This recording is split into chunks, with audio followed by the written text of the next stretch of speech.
آؤ میں تمہیں بتاتا چلوں اللہ کے ولیوں کا کام اور پیر کس کام آتے ہیں. ذرا ایک بات بتاؤں گا پھر اس کے بعد انشاءاللہ میں گفتگو کو آگے بڑھاؤں گا. پیر کس کام آتے ہیں؟ بات سمجھ میں آ رہی ہے نا سب کے؟ زیادہ بات پوچھ تو نہیں رہی ہے، بات صاف سمجھ میں آ رہی ہے. پیر کیوں ہوتے ہیں؟ ایک بزرگ بخارا شریف میں شیخ شہاب الدین بخاری رحمت اللہ تعالی اللہ والے ایک جنگل سے گزر کے جا رہے تھے. نماز کے لیے ٹھہر گئے. جیسی نماز کے لیے ٹھہرے لوگ اکٹھا ہونا شروع ہو گئے. اللہ والے جب کسی گلی سے گزرا کرتے ہیں نا، پھر کئی بتائے نہ بتائے، کوئی نام بولے نہ بولے، اللہ کی رحمتیں اس کا نام بتا دیا کرتے ہیں. یہ اللہ کے ولیوں کی شان ہوتی ہے. ٹھہرے لوگوں کی بھیڑ لگنا شروع ہو گئی. لوگوں کی بھیڑ لگنا شروع ہوئی. اسی بھیڑ کے پاس سے ایک غیر مسلم لڑکی کا گزر ہوا. کیسی لڑکی تھی؟ غیر مسلم تھی. بات سمجھ رہے ہیں آپ؟ غیر مسلم لڑکی. اس نے کسی سے کہا چچا یہ جو بھیڑ لگی ہے یہ کیوں لگی ہے؟ وہ کہنے لگے بیٹی یہ مسلمانوں کے پیر بیٹھے ہوئے. اس نے کہا پیر یہ کون ہوتے؟ اس نے کہا جا کے خود پوچھ لو پیر کون ہوتے. اللہ اکبر.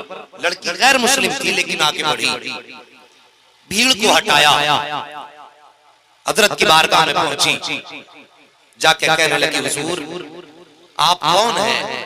آپ نے فرمایا بیٹی ہم مسلمانوں کے پیر ہیں. اس نے کہا یہ پیر کون ہوتے اور کس کام آتے ہیں؟ تو آپ فرمانے لگے کہ پیر وہ ہوتے ہیں جو مصیبتوں کے وقت کام آیا کرتے ہیں. ذرا سارے بول دو نا سبحان اللہ. اللہ سلامت رکھے کہ پیر وہ ہوتے ہیں جو مصیبت کے وقت کام آیا کرتے ہیں.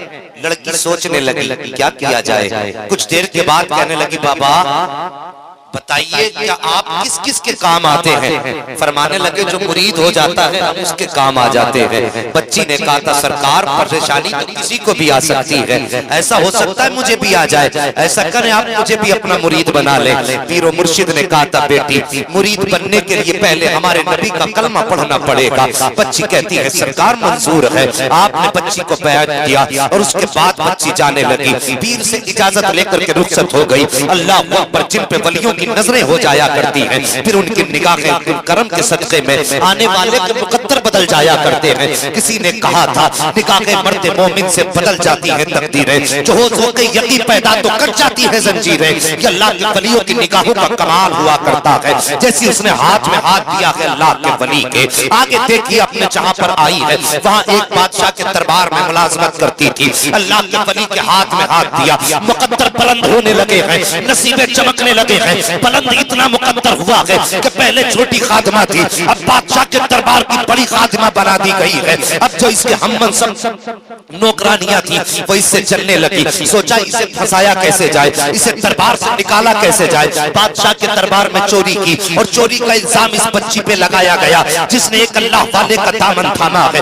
بادشاہ کے دربار میں اس کی پیشی کی گئی. جب اس کے مقابلے میں لا کر کے ان کو کھڑا کیا گیا جس نے چوری کا الزام لگایا تھا تو سب کہہ رہی تھی ہمارے سامنے اس نے چرایا ہے. کوئی کہتا تھا میں نے دیکھا ہے. بادشاہ کی نگاہ اٹھی. اس نے بچی سے کہا تھا تو بتا بیٹی کیا تو نے چوری کی ہے کہ نہیں کی ہے. بچی کی نگاہیں برسنا شروع کر دیتی ہے. کیا کہے؟ کہتی سرکار میں نے کوئی چوری نہیں کی ہے. بادشاہ میں نے کچھ نہیں چرایا ہے. کہا تیرا کوئی گواہ ہے؟ بچی کی نگاہیں برس رہی ہے. کہتی بادشاہ اگر کوئی گواہ ہوتا تو کھڑا کر دیتی، اگر کوئی ثبوت ہوتا تو پیش کر دیتی. بادشاہ نے کہا تو نے کوئی ثبوت نہیں پیش کیا ہے، تیرے خلاف گواہ موجود ہے، اس لیے تجھے حکم دیا جاتا ہے کہ 8 یا 3 دن کے بعد تجھ کو سزائے موت دے دی جائے گی. اللہ اکبر. بادشاہ کے حکم پر بچی کے لیے قید خانہ مقرر کیا جاتا ہے. بچی کو قید خانے کی طرف لے کے چلا گیا. بچی کی نگاہیں اٹھی ہے اور رخ کرتی ہے بخارا کی طرف اور رو کے کہتی بخارے والے تو نے مجھ سے وعدہ کیا تھا اگر مصیبت کا وقت آئے گا تو کام آئے گا.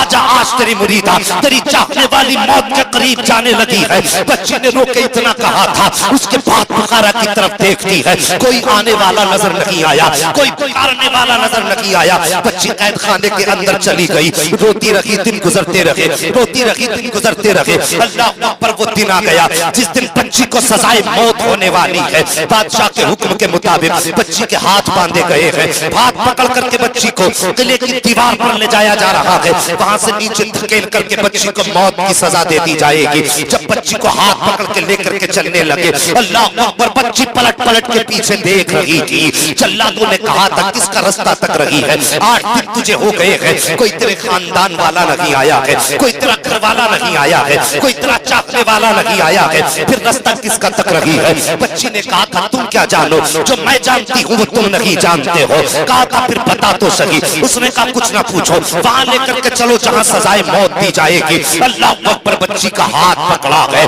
اور قلعے کی دیوار پر جب لے کر کے گئے ہیں جلاد، جانے کے بعد بچی سے کہا تھا، ہر مرنے والے کی آخری خواہش پوچھی جاتی ہے، بتا تیری کوئی آخری خواہش ہو تو بتا، کوئی آخری تمنا ہو تو بتا۔ جیسے اتنی بات بچی نے سنی ہے، بچی نے کہا تھا جلادو مہربانی کرو ایک بار میرے ہاتھ کھول دو۔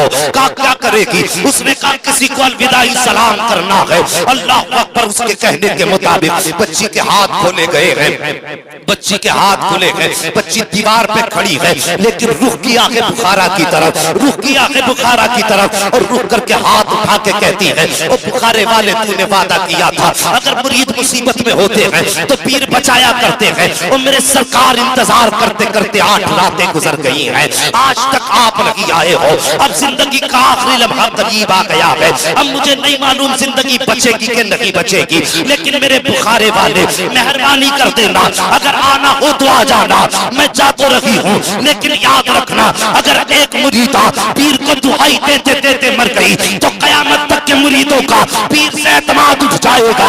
یہ کہہ کے بچی نے ہاتھ اٹھا کے کہا تھا او بخارے والے، میں نے تو وعدہ سچا کر دیا ہے، اب تیرا وعدہ پورا کرنے کا وقت آ گیا ہے۔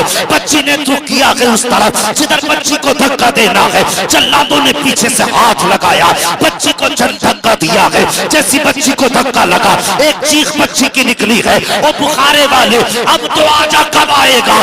جب مر جاؤں تو تب آئے گا۔ اتنا کہہ کے جب وہ دیوار سے نیچے چلی ہے، آنکھ بند ہو جاتی ہے، جیسے نیچے آئی ہے آنکھ کھولتی ہے تو کیا دیکھتی ہے؟ زمین پر نہیں آئی ہے، ہڈیاں نہیں ٹوٹی ہے، چوٹ نہیں لگی ہے، بلکہ آنکھ کھول کر کے کیا دیکھتی ہے؟ وہی بخارے والا اپنی گود میں لے کر کے سامنے کھڑے ہو کر کے مسکرا رہا تھا۔ نعرہ تکبیر، نعرہ رسالت، جشن باری سے پاک کانفرنس، جشن باری سے پاک کانفرنس، مفتی حماد رضا صاحب، فیضان باری سے پاک، فیضان اعلی حضرت، نعرہ تکبیر، نعرہ رسالت، سبحان اللہ سبحان اللہ۔ جی اب وقت وہ نہیں رہ گیا کہ ہم یہ بتائیں ولی کو کتنی پاور ہے کتنی نہیں۔ ایک زمانہ گزر گیا ہمارے بزرگوں کو اس پہ مناظرے کرتے کرتے، ایک زمانہ گزر گیا ہے ثبوت دیتے دیتے، آج تک کوئی مائی کلال ہمارے بزرگوں کے دلائل کا رد نہیں کر سکا۔ اب ہم اپنوں میں بیٹھے، ہم تو اب یہ بتائیں